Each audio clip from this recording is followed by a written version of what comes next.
যে আলেমগুলো বলছেন এজিদ ভালো কাজ করেছে, এজিদ নাকি 100 টাকার নামাজ পড়তাম, নামাজ 100 টাকা কেন 1000 টাকা পড়তে পারে, কারণ সে তো মুসলমান ছিল, ইমানদার নয়।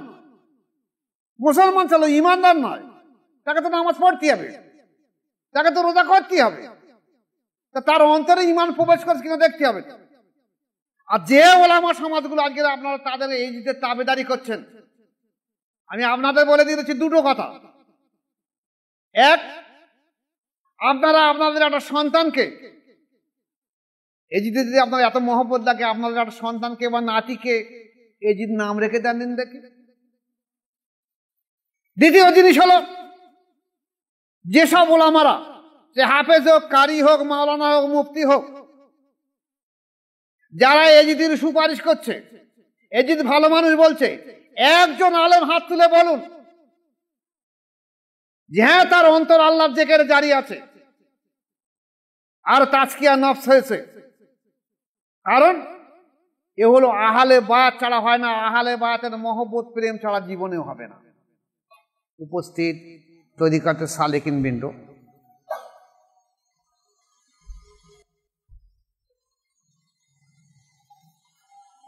আজকের যেহেতু বৃহস্পতিবার,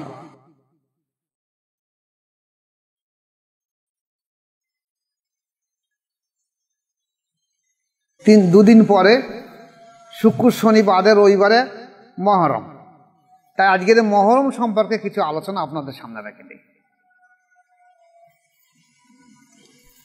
তার পূর্বে বলে দিয়ে দেই, আপনারা প্রত্যেকে কিন্তু সবকে পরিপূর্ণভাবে খেয়াল রাখুন। সবকে পরিপূর্ণ খেয়াল না রাখলে কিন্তু নিসবত পাবেন না, আত্মিক তাওয়াজ্জুহ ফয়েজ পাবেন না। যেটা আমি গতদিনই বলেছিলাম যে রাসূল পাক সাল্লাল্লাহু আলাইহি ওয়াসাল্লাম কি বলেছে, যে আমি আমার কল্ব থেকে নূরের সংযোগ ঘটাইয়া থাকি। আল্লাহ রাসূলের মধ্যে কি, আমার কল্ব থেকে, মানে হুজুর নিজের কল্ব থেকে নূরের সংযোগ ঘটানো হয়। এই সংযোগটা কঠোর সাধ্য সাধনা সাপেক্ষ, যে যত কঠোর সাধ্য সাধনা করবে সে তত পাবে, যে যতটুকু সাধনা করবে ততটুকু পাবে। তাহলে আমরা যদি সেই সাধনা না করতে কিচ্ছু পাবো না কিনা। তাই তরিকাতের মজলিসের সবকে পরিপূর্ণভাবে খেয়াল রাখবে এবং তসবিহ জিকির মুরাকাবার নামাজগুলো সঠিকভাবে করবে। আজ আসুন, মহরম বা আশুরা আরবি মাস হলো, প্রথম মাস হলো মহরম। যেমন ইংরেজিতে প্রথম মাস হলো জানুয়ারি, বাংলায় প্রথম মাস হলো বৈশাখ।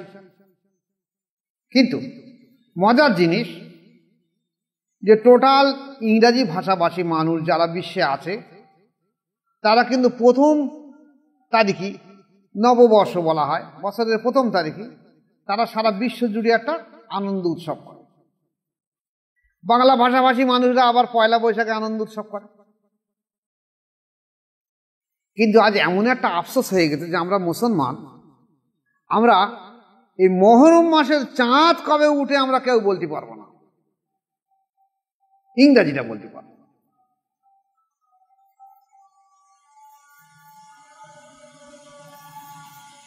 শুধুমাত্র রোজার মাসের জন্য, রোজা রাখার জন্য চাঁদটা দেখে কবে চাঁদ উঠছে। আর ঈদের আগের দিন চাঁদ দেখে কেন, আর সহ্য করতে পারছি না রোজা করে, কত তাড়াতাড়ি ভাঙা যায়, আজ হবে কিনা কাল হবে, কষ্ট হচ্ছে বলে তাড়াতাড়ি দেখছে রোজা চাঁদটা ওঠে কিনা। এছাড়া আর 12 মাসে আর চাঁদ সম্পর্কে ওয়াকিবহাল নয়। অথচ এই তিথি লগ্ন সম্পর্কে সব কিছু রয়ে গেছে। যদি সময় হয় একদিন এই সম্পর্কে আলোচনা করে দিয়ে দেবো। আজ আসুন, বাংলা মাস যেমন 12টা মাস, ইংরেজি মাস 12টা মাস, আরবি মাস 12টা মাস। তা আরবি মাসের প্রথম মাস হলো মহরম, শেষ মাস হলো জিলহজ। তাহলে আজকে মহরম মাস চলছে, 10ই মহরম, আশুরা হলো আগামী রবিবার। তাহলে আজকের মহরমের কত তারিখ হবে? 7 তারিখ হবে। কারণ শুক্র শনি রবি 3 তারিখে 3 দিন যদি হয়, একটা 7 তারিখ হবে। তা আশুরার 7 তারিখ হিসেবে যেমন, তাহলে এটা হলো মহরম মাস। এই মহরম মাসের 10 তারিখ আষাঢ়া, আষাঢ়া মানে 10, আষাঢ়া থেকে আশুরা বলা হয়েছে, আষাঢ়া থেকে আশুরা বলা হয়েছে। তা আল্লাহ পাক এই 12টা মাসের মধ্যে 4টে মাসকে যুদ্ধ বিগ্রহ করা, ঝগড়া ফাসাদ করা, হানাহানি, মারপিট, খুনোখুনি করাকে হারাম করে দিয়েছে। 4টে মাস। এই 4টে মাসের মধ্যে প্রথম হলো জিলকদ মাস, জিলহজ মাস, জিলকদ, জিলহজ আর মহরম। জিলকদ, জিলহজ বছরের শেষে, মহরম শুরুতে, আর তারপরে আসলে রজব, মানে সফরের পরে রজব মাস আসছে। তো 4টে মাস আল্লাহ পাক বলছে যে আমি হিংসা, মারামারি, ঘৃণা, কুৎসা সমস্ত কিছুকে হারাম করে দিয়েছি।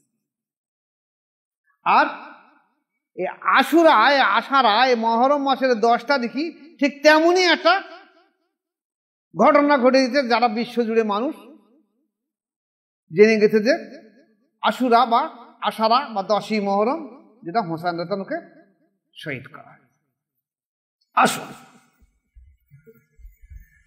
এই যে মহরম মাস ফজিলাতপূর্ণ মাস, ফজিলাতপূর্ণ মাস বলে এখানে বলা হয়েছে, এগুলো এখন এই সময় এগুলো হারাম। তাহলে আজ যে আশুরা বা মহরম, 10ই মহরম পালন করা হয়, সারা বিশ্বের মানুষ করে, এর 2টো অধ্যায় আছে। একটা হলো হোসেন রাদিয়াল্লাহু তাআলা আনহু যেদিন কারবালার মাঠে শহীদ হন, তার আগের একটা পিরিয়ড, আর শহীদের একটা পিরিয়ড,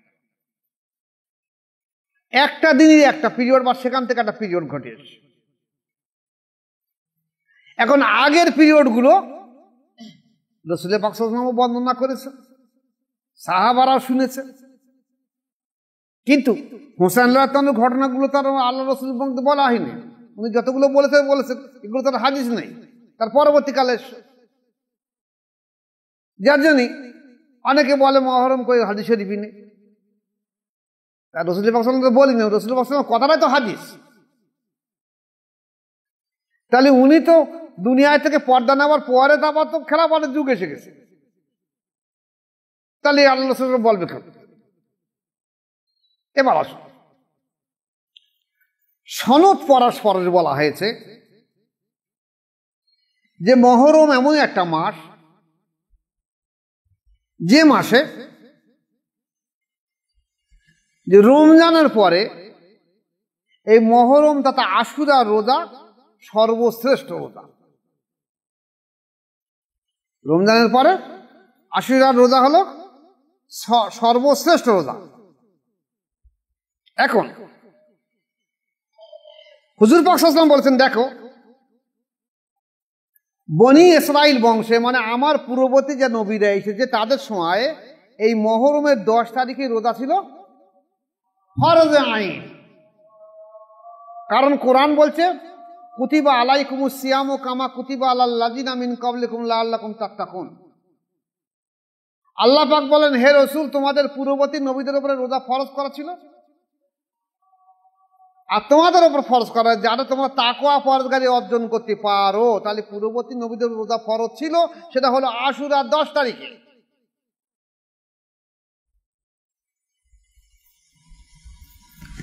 মা আয়েশা সিদ্দিকার তরফ থেকে বর্ণিত যে জাহেলিয়াতের যুগে কুরাইশরা এই আশুরার 10 তারিখই রোজা রাখত, মহরমের 10 তারিখই রোজা রাখত। এমনকি রাসূল পাক সাল্লাল্লাহু আলাইহি ওয়াসাল্লাম মক্কা থেকে মদিনায় হিজরতের আগে যতদিন উনি মক্কা শহরে ছিলেন, তখন উনিও ওই যুগের ধারা বা প্রথা অনুযায়ী তখনও রমজানের রোজা ফরজ আসেনি। তাই দেখা গেছে উনিও কি করতেন, ওই 10ই মহরম রোজা রাখতেন। এছাড়া বলা হয়েছে যে মদিনা আগমনের পর রাসূল পাক সাল্লাল্লাহু আলাইহি ওয়াসাল্লাম ইহুদিদের জিজ্ঞাসা করেছিলেন, তখন তো ইহুদি, খ্রিস্টান, নাসারা পৌত্রদের বাদ গ্রহণ করছে। তাই ইহুদিদের জিজ্ঞাসা করেছিলেন যে আশুরা সম্পর্কে তোমাদের কি ধারণা? তোরা বলছেন ইয়া রাসূলুল্লাহ হাবিবাল্লাহ, ওই দিনই মুসা আলাইহিস সালাম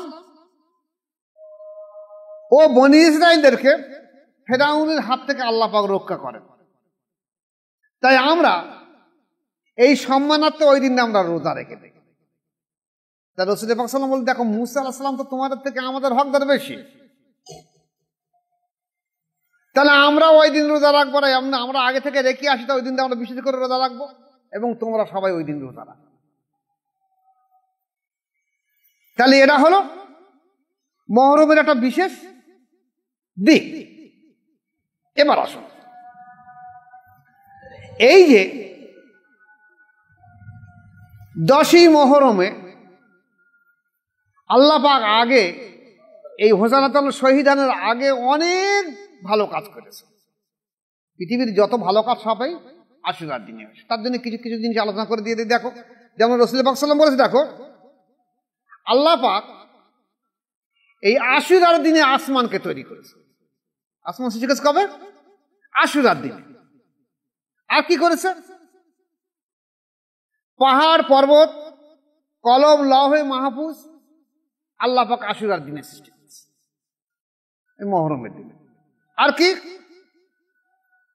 আল্লাহ পাক আদম আলাইহিস সালামকে এই আশুরার দিনে সৃষ্টি করেছে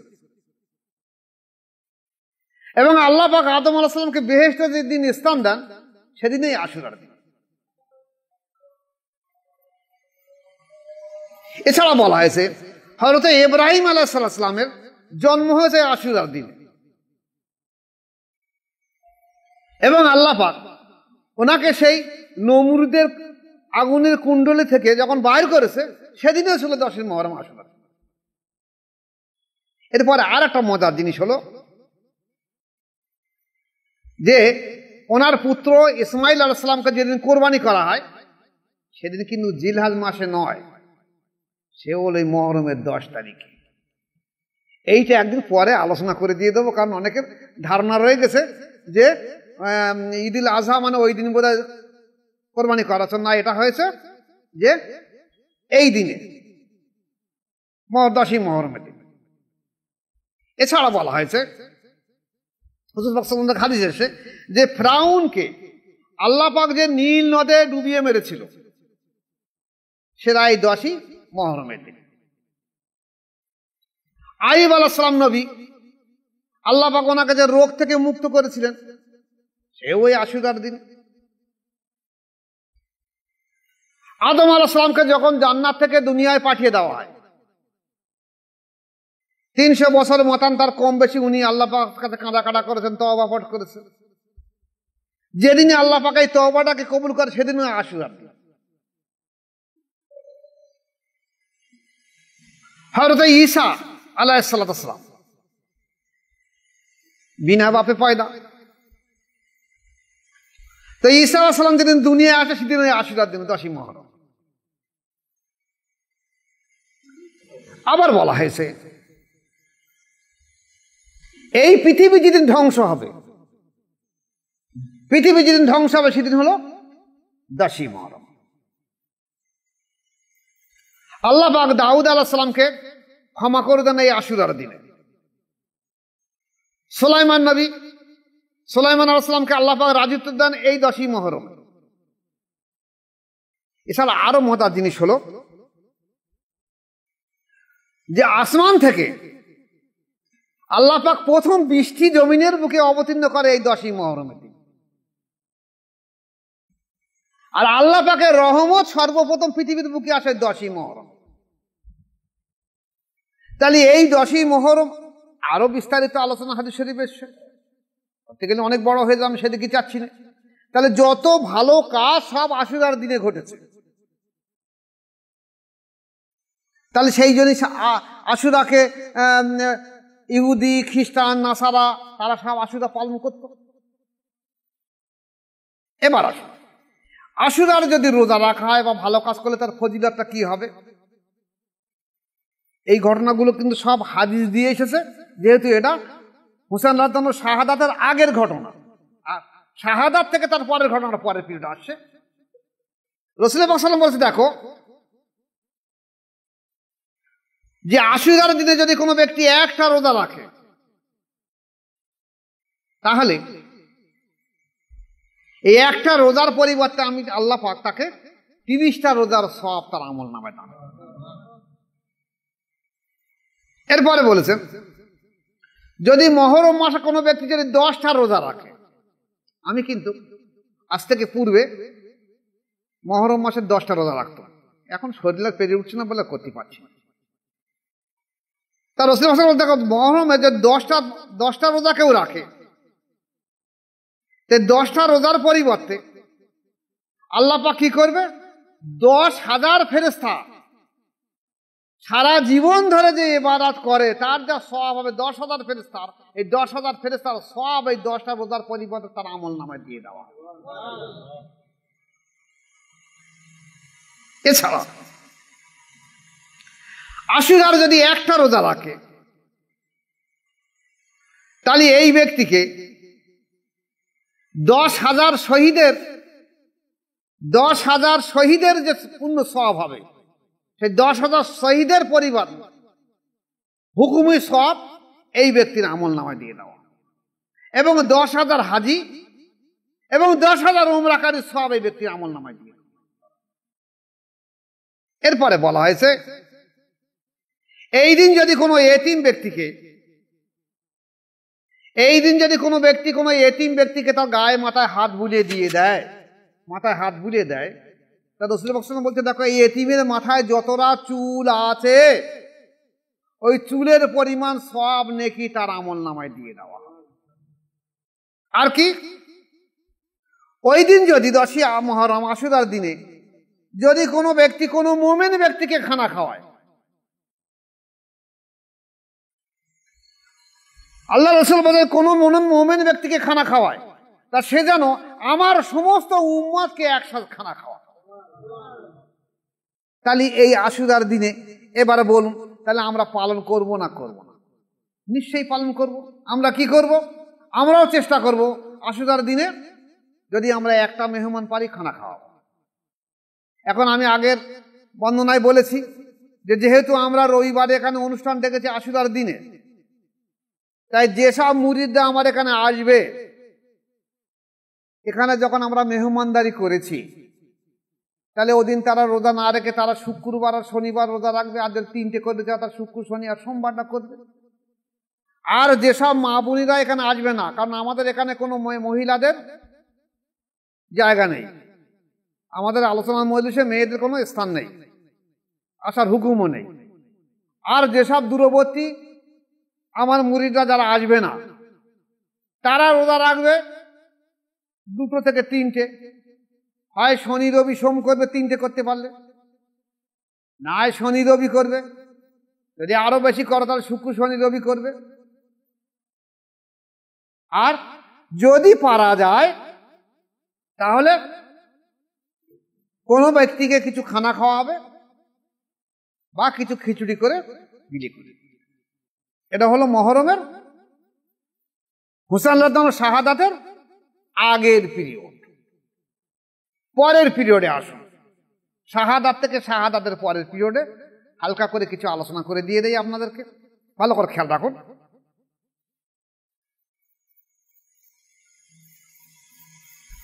যে রাসূল পাক সাল্লাল্লাহু আলাইহি ওয়াসাল্লাম বলেছেন দেখো আমার পরে খেলাফতের যুগ 28.5 থেকে 30 বছর পর্যন্ত থাকবে। তাতে ইতিহাস ঘেঁটে দেখা গেছে হযরত আবু বকর সিদ্দিক রাদিয়াল্লাহু আনহু, হযরত ওমর ফারুক, হযরত ওসমান রাদিয়াল্লাহু আনহু এবং হযরত আলী রাদিয়াল্লাহু আনহু 4 জন, এরপরে হাসান রাদিয়াল্লাহু আনহু পর্যন্ত উনি প্রায় 6 মাস পর্যন্ত ছিলেন। এই সময় 28.5 থেকে 30 বছর অতিবাহিত হয়ে গেছে। তাহলে এই যুগটা খেলাফতের যুগটা কাজ কিসের যুগে এসে? নবুয়তের খেলাফতের যুগে এসে, নবুয়তের খেলাফতের যুগে এসে। তারপরে হোসেন রাদিয়াল্লাহু থেকে এসে বেলায়েতের যুগ, বেলায়েতের খেলাফতের যুগ। ভালো করে কথা খেয়াল করবেন। তাহলে হাসান রাদিয়াল্লাহু সময় মুআবিয়া রাদিয়াল্লাহু আনহু উনি কি করলেন,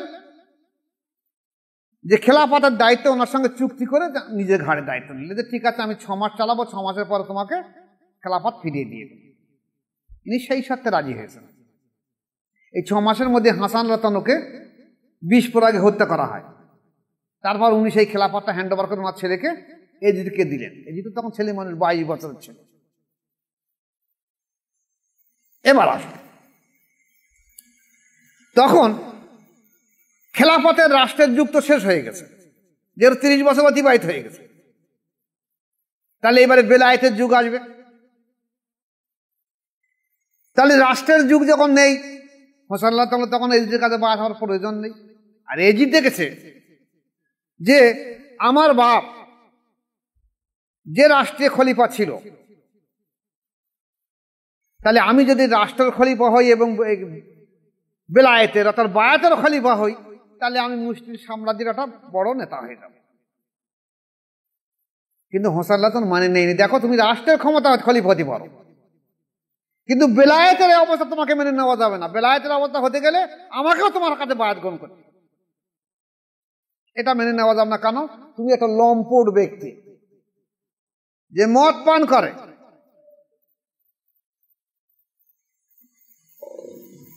যে নারীরে ফুর্তি করে, বেশ্যাবৃত্তি করে,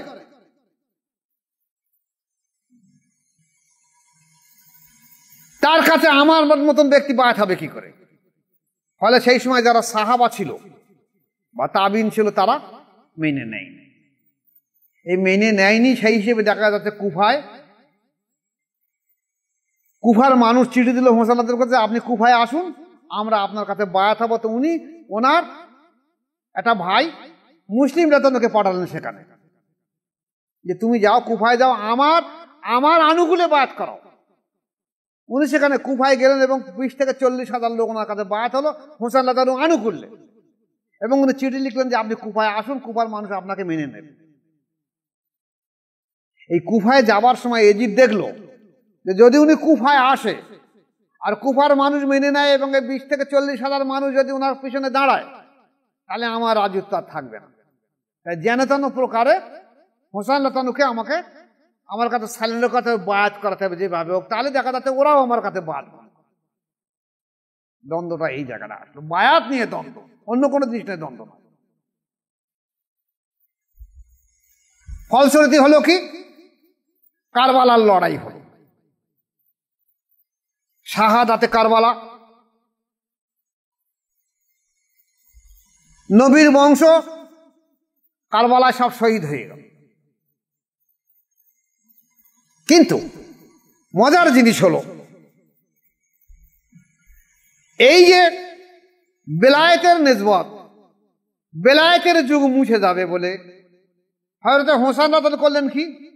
লড়াইয়ের ময়দানে যাওয়ার আগে ওনার ছেলে যা অসুস্থ ছিল, হযরত জয়নুল আবেদিন রাদিয়াল্লাহু তাআলা আনহু, তাকে ডেকে তুলে তাকে বায়াত করিয়ে তার বুকে বুকে মিলে তাকে তাওয়াজ্জু, ইত্তেহাদি তাওয়াজ্জু, ফয়েজ দিকে তাকে পূর্ণতা প্রাপ্ত করে দিয়ে বলে গেলেন, বাবা জয়নুল রাদিয়াল্লাহু আনহু, কারবালা আমি লড়াইতে গেলে শাহাদাত হয়ে শহীদ হয়ে যাব।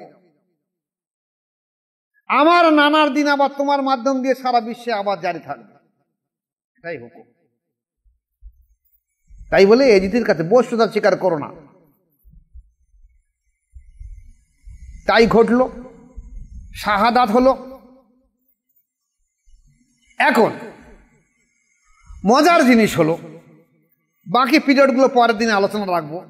মজার জিনিস হলো, আমাদের দেশে বহু আলিম ওলামারা দেখবেন আপনারা এই কথা বলছে, এজিদ ভালো মানুষ ছিল, এজিদ নামাজ পড়তো, রোজা করতো, ভালো মানুষ ছিল, এজিদ বহু লড়াইয়ের ময়দানে হাজির হয়েছে, এজিদ রাষ্ট্রের বেশ কিছু কিছু রাষ্ট্র দখল করেছে, এজিদ ভালো মানুষ ছিল। এখন আসুন যুক্তিটা দিয়ে আমি আপনাদেরকে বুঝিয়ে দিয়ে দেই। আমাদের মুখ্যমন্ত্রী তিনি আমাদের দেশের অনেক ভালো কাজ করেছে, কোনো সন্দেহ নেই, বহু ভালো কাজ করেছে। এমনকি ইফতারের মজলিসে দেখা যাচ্ছে উনি ভালো করে শাড়ি মাথায় ঢেকে দিয়ে ইফতারের মজলিসে দোয়াও করেছে। তাহলে উনি কি ইমানদার মুসলমান হয়ে গেছে? কি? তা তো যাই না। উনি রাষ্ট্রের নেতা হিসেবে অনেক ভালো কাজ করতেই হবে ওনাকে। সমস্ত জাতির জন্য কল্যাণের জন্য ভালো কাজ করতে হবে, তাই হিন্দু খ্রিস্টান জৈন বৌদ্ধ যা যেখানে আছে সবাই করতে হবে, সেই হিসেবে উনি করেছেন। কিন্তু উনি তো ঈমান আনেন মুসলমানদের কাছে। তাই এজিদও তাই। আমি এই ওলামায়ে দ্বীনদের কাছে প্রশ্ন রাখছি যে এজিদ তখন রাষ্ট্রের ক্ষমতা পেয়েছে, তাকে তো ভালো কাজ করতেই হবে, কিন্তু আপনারা একটা প্রমাণ দেখান যে এজিদ কার কাছে বায়াত গ্রহণ করেছিল। ইসলামী দ্বীন বায়াতের মাধ্যম দিয়ে চলে এসেছে, যেখানে বলা হয়েছে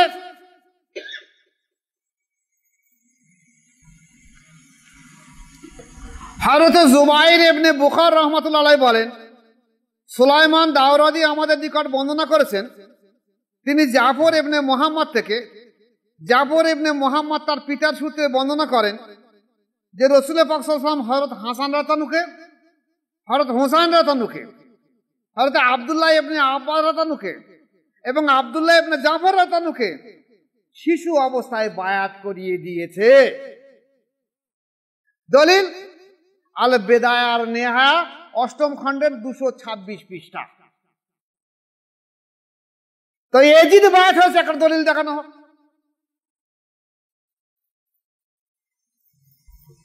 এখন সে রাষ্ট্রের ক্ষমতা থাকলে তাকে তো ভালো কাজ করতেই হবে, তাকে দেখতে হবে সে বায়াত গ্রহণ করে তার অন্তরে ঈমান পৌঁছেছে কিনা। যদি ঈমান পৌঁছে থাকতো তাহলে হোসাইন রাদিয়াল্লাহু শাহাদাতের পরে মাথায় এজিদ ছড়ি নিয়ে হোসেন রাদিয়াল্লাহু মুখে ঠেকিয়ে বলতে পারতো না যে আমি সেই ওহদের বদলা নিচ্ছি, আজকে ওহদের বদলা নিচ্ছি, এ কথা বলতে পারতো না। এজিদ হোসেন রাদিয়াল্লাহু বংশধরদের মা বোনদের শিশু মহিলাদের রাস্তায় দাঁড় করিয়ে রাখতে পারতো না, বেইজ্জতি করতে পারতো না, জেলখানায় আটকে রাখতে পারতো না জয়নুল আবেদিন রাদিয়াল্লাহুকে। ভালো মানুষ ছিল। এখন আসুন, আজকের আমাদের দেশে সেন্ট্রাল গভর্নমেন্ট একটা সরকার আছে, রাজ্যে একটা সরকার আছে। এই সরকার যদি কোনো খারাপ কাজ করে, সরকার তো আমাদের দেশের প্রধানমন্ত্রী খারাপ কাজ করবে না, মুখ্যমন্ত্রী খারাপ কাজ করবে না, তাদের আন্ডারে তারা খারাপ কাজ করতে পারে। ওরা তো কাজ করে না, রাষ্ট্রপতি তো খারাপ কাজ করে না, প্রধানমন্ত্রী কাজ করে না, মুখ্যমন্ত্রী কাজ করে না, কাজ করে তারা আমলারা। তাহলে তাদের আন্ডারে যদি কোনো কাজ হয়, খারাপ হয়, তার বদনাম হবে ওই গভর্নমেন্টের আর এই গভর্নমেন্টের, আর সুনাম হলে হবে ওই গভর্নমেন্টের আর এই গভর্নমেন্টের। তাহলে এজিদের আমলে যে এই যে বদনাম হলো, হোসেন রাদিয়াল্লাহুকে শহীদ করা হলো কারবালায়, কি ভুল করেছিল যে বাচ্চা বাচ্চা শিশুদেরকে ফোরাত নদীর পানি পান করতে দেওয়া হয়নি?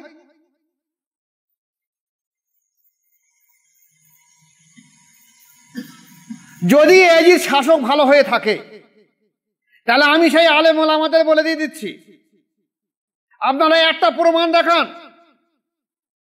যে হ্যাঁ এজিদ হোসেন রাদিয়াল্লাহুকে কারবালায় যারা শহীদ করেছিল, বা সেই হোসেন রাদিয়াল্লাহু বংশধরদের মা বোনদের তাঁবুতে যে আগুন ধরিয়ে দেওয়া হয়েছিল, ঘোড়া ছুটে দেওয়া হয়েছিল, তাদেরকে শাস্তি দিয়েছিল চরম দেখিয়ে দেওয়া হোক, তা তো করিনি। তাতেও তারা আশা মিটেনি,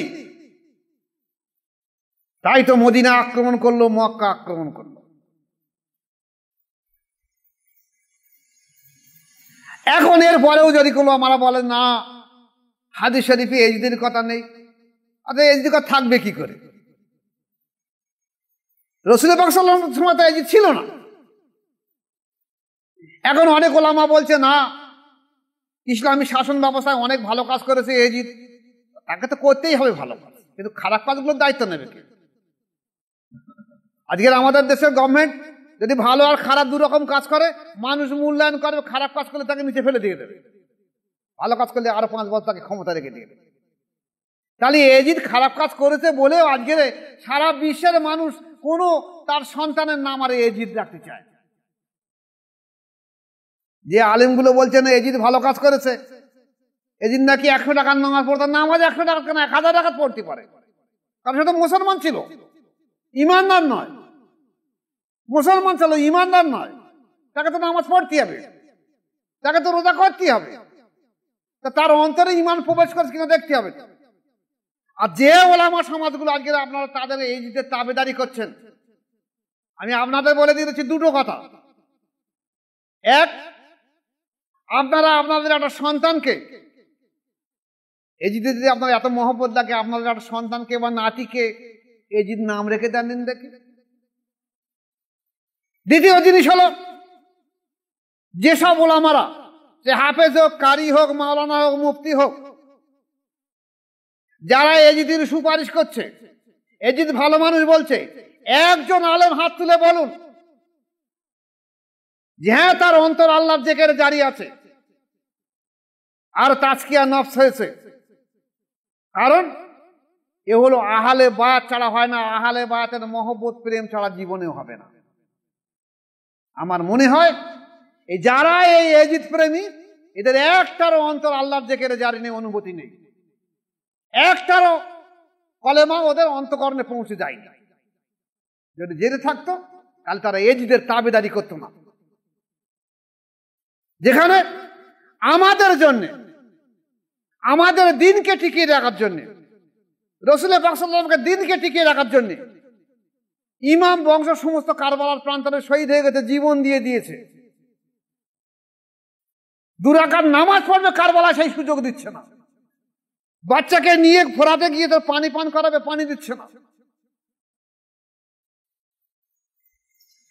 কাসেম রাদিয়াল্লাহু তাআলা বিয়ে হলো, হাতে মুদি লাগানো হয়েছে, সেই মুদি ওঠার আগে শহীদ হয়ে গেল। মুদি লাগিয়ে লড়াইয়ের ময়দানে হাজির হয়েছে, সেই লড়াইয়ের ময়দান থেকে লাশ হয়ে ফিরে এসে হাতে তখন মুদি লাগানো রয়েছে। ও এজিদ, ও এজিদের মহব্বতের ব্যক্তিগুলো, আপনারা একটা চিন্তা ভাবনা করেন না? যারা একবার নিজের জীবনের দিকে তাকায় নে, লোভ লালসা মায়া মমতার দিকে কিছুই দিকে তাকায় নে, এরা চেয়েছে কি কারণ নবীর দিনকে জিন্দা রেখে দেবো, আহলে বায়াতকে জিন্দা রেখে দেবো, হককে প্রতিষ্ঠা করে রেখে দেবো। আর তোমরা এজিদের গোলামিগিরি করছো। এজিদের উপরে লানত লানত লানত, কোনো সন্দেহ নেই, কোনো সন্দেহ নেই এজিদের উপরে।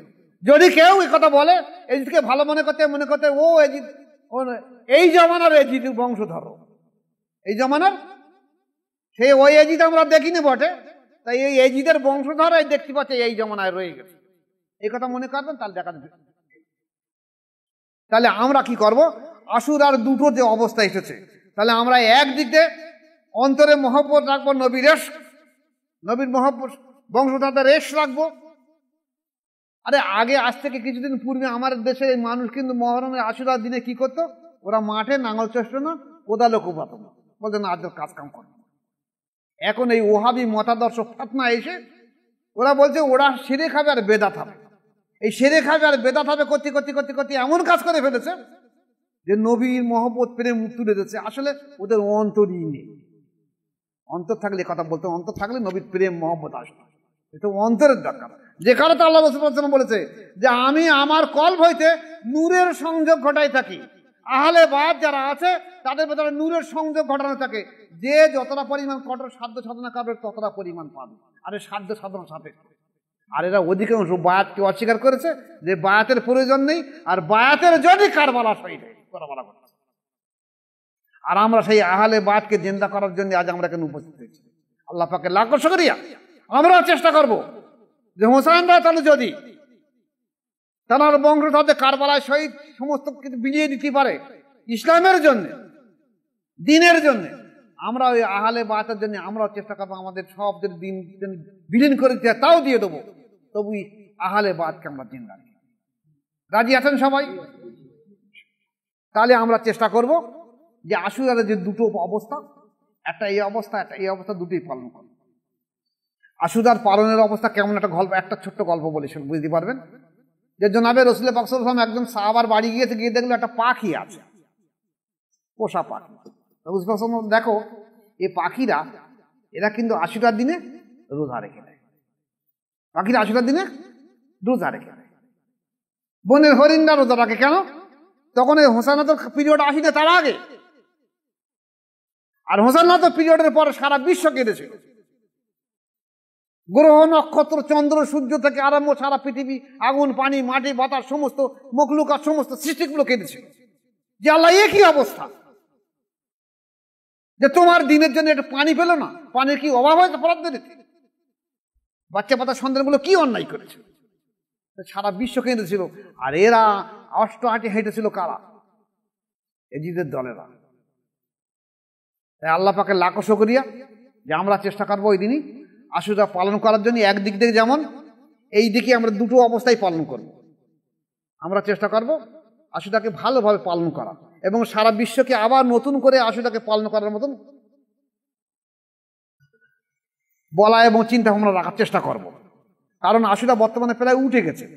আগে আশুরা ছিল সে মহরমের সময় লাঠি খেলা ঢোল তবলা হলে, এখনো খানটা শিয়ারা রেখে দিয়েছে আমাদের এখানে মহরমের আগে। আমাদের এখানে দেখাতে এই ভাঙড় থানার মধ্যে প্রায় গ্রামে গ্রামে একটা করে কারবালা ছিল, নাম ছিল, মাঠের নাম ছিল কারবালা।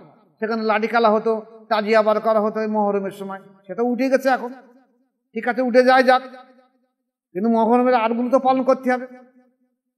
এখন সেই মহরমের পালন খান্ডে শিয়ারা করে। আমি বলছি না আপনারা শিয়াদের মতন করুন, কিন্তু আপনারা সুন্নি জামাতের মতন পালন করুন, রোজা রাখুন, নফল নামাজ পড়ুন। হোসেন শহীদ হয়েছে দুপুরের দিকে, সেই সময় যদি পারেন কিছু নফল নামাজ পড়ুন, দোয়া খায়ের করুন, দেখবেন আপনার ইমানই জজবা বেড়ে উঠবে, ইমানের জজবা বেড়বে, অন্য কিছু না। আর আপনার দেখা দেখি সারা বিশ্ব জুড়ে আবার আহলে বায়াতের হক জেন্দা হয়। এবং এর সবাইকে বলে দেবেন শুধুমাত্র মহরম পালন করলে হবে না, আপনি প্রতিজ্ঞা করুন যে আশুরার দিনের তো বায়াত গ্রহণ করবো। এমনি মহরম পালন করে কোনো লাভ হবে না। চারটে তরিকা আছে, কাদেরিয়া, চিশতিয়া, নকশবন্দি, মোজারদিয়া, চারটে যে কোনো তরিকার হক তরিকা, হক মাসায়, যেখানে রেসালাত আছে, বেলায়েত আছে, কামালাত আছে, খেলাফত আছে, নেজবত আছে, এইরূপ জায়গায় বায়াত গ্রহণ করে অন্তত চেষ্টা করুন এই মহরমকে পালন করার জন্য। নতুবা এই মহরম পালন করে কোনো লাভ হবে না। আল্লাহ আমাদের উপরে আমল করা তৌফিক দেখ। আমা আলাইনা ইল্লাল বালাগ। আসসালামু আলাইকুম ওয়া রাহমাতুল্লাহি ওয়া বারাকাতুহু।